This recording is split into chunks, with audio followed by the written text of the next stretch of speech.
Magandang umaga.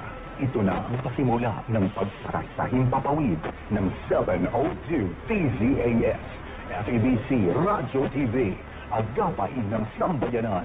Ang himpilang ito na hindi komersyal ay pag-aari at pinamamahalaan ng Far East Broadcasting Company Philippines. Ang DZAS ay may lisensya mula sa National Telecommunications Commission na may bilang na BXC-0795-2017.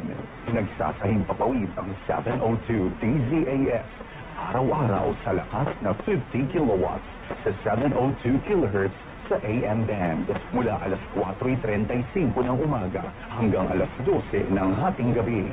Ang mga studio nito ay nasa One Corporate Center, 46th floor, Doña Julia Vargas Avenue, corner Meralco Avenue, Ortigas, Pasig City. At ang transmitter naman ay nasa Bukawi, Bulacan. Ang 702 DZAS ay nasa ilalim ng pangangalagang teknikal ng mga FEBC personnel na lisensyado ng National Telecommunications Commission at ng Professional Regulation Commission. Electronics and Communications Engineer, Joaquin Aliga Jr.,